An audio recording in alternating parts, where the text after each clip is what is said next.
I hear from people all the time that want to try something like Gunpla, but they're afraid of screwing something up. They're either afraid that they're not going to do something right, or that their kit's going to be too hard for them for their first time. Maybe you've never built a kit before and you feel the same way. Maybe you've seen some of the amazing builds from the Gunpla Builders World Challenge and think that you're never going to make something that amazing. Or that people might think less of you because you don't have a $40 pair of nippers that some guy on the internet told you were really, really good. Or maybe that it's not worth your time because you see people posting kits they snapped together over a weekend in scale model Facebook groups, only to receive a bombardment of unwanted criticism and overwhelming amounts of elitist posturing thinly disguised as tips. After all, you barely know what a hobby knife is, let alone the thinner to paint ratio for a given brand of acrylics. But the great thing about this hobby is that none of that actually matters.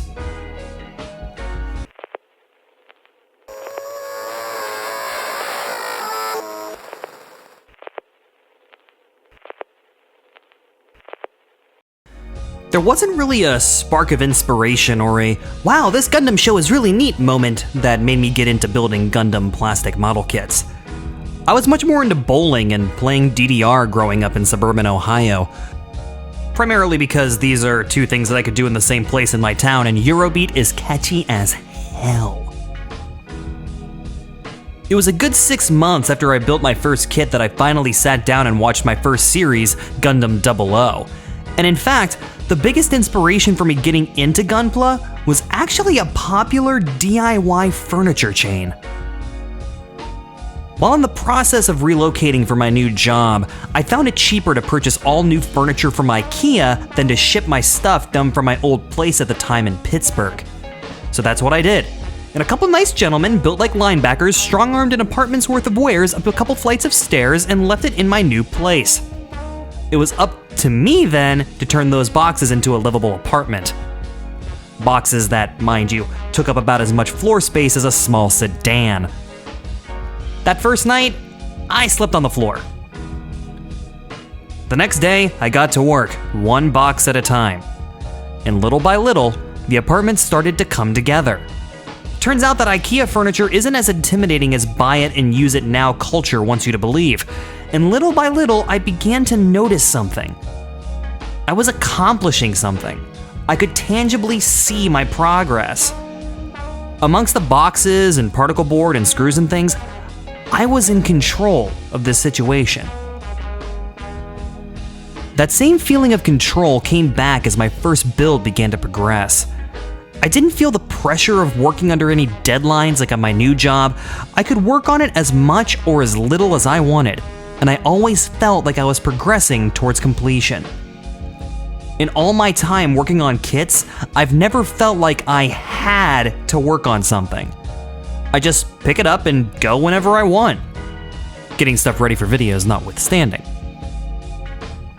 If I feel like it, I'll get a technical pen or pencil out and do a little detail work. Sometimes I'll get some paint and make something really unique. And sometimes I'll get a couple beers or sake juice boxes from the gas station next door and just build. I'll clean my num marks, and I'll end up gouging chunks of plastic out of pieces.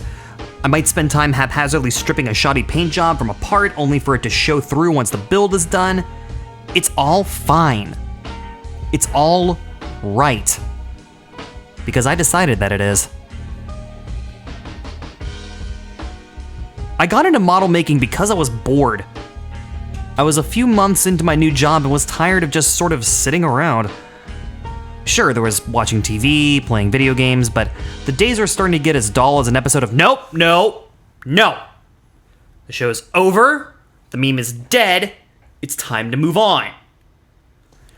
To a show better than Mill Divers, I still got it! So I got in my car, drove to Hobbytown, and told myself I wasn't going to leave until I had something to do. I'm not making this up. I always liked robots, so I was naturally drawn to the wall in the back lined with a bunch of wild mecha designs I'd never seen before. I cursorily knew of the Gundam franchise from my general experience with anime and the internet, but never really bothered to sit down and watch any of the shows.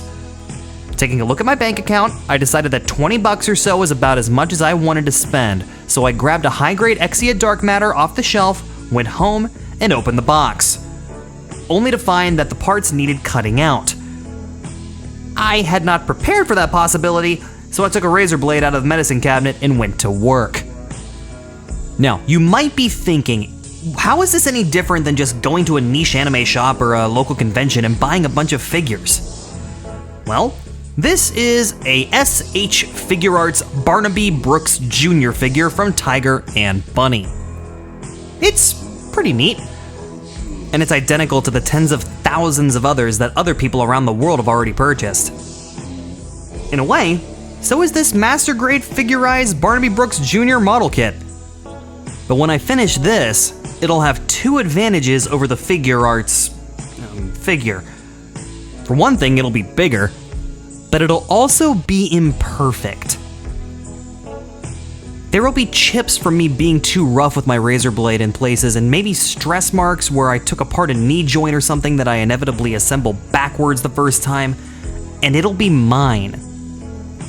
No two builds of any kit are exactly the same, and when you spend hours shutting out the distractions of the world to focus on assembling a model kit, you become intimately familiar with every perfection and imperfection of your build. I couldn't tell you anything interesting about the Figure Arts Barnaby, but I'm willing to bet that I'll remember most everything about my build experience with its model kit counterpart. No matter where you fall or how you align yourself in the global socio-political climate of current year, it's safe to say that we live in chaotic times. We live in a world where we carry the sum total of all human knowledge in our pockets, able to reach out and communicate with most of the human race at the touch of a button. Yet we use that same technology to beam nightmares into our eyes for most of our waking hours. When I'm working on a kit, I'm not worried about the huge rainstorm blowing in from the Gulf Coast. I'm not thinking about the socio-political climate of current year warping the fundamental pillars of our global society into the world's worst reality show. I'm not worried about how my Pittsburgh Penguins are dead last in the Metropolitan Division at 8-8-5. Seriously, get your D together, guys. You just got done winning back-to-back Stanley Cups a little over a year ago. What the hell? And can somebody check on Matt Murray and see if he's okay? Thank you. I'm building a model, damn it. And I decide what happens next. Don't worry about what other people think about your kits. Accept criticism, but what matters is you. Your enjoyment of the process. If your enjoyment involves trying out an airbrush for the first time, go for it. Want to get the biggest, coolest model your store has and build a perfect grade as your first kit? Do it. Worried that some people won't like what you do? Accepting criticism of your work again is important. See Cheap Gunpla Part 3 for more on that subject, but it's your kit, and it lives on your shelf for you to enjoy. Procrastination by perfectionism is a real, dangerous thing. You're not going to build a perfect kit, and that's okay. I never will either. The build process is catharsis, and the result is satisfaction in completing a task. It's fun to build Badgunpla, so you should too. See you next time.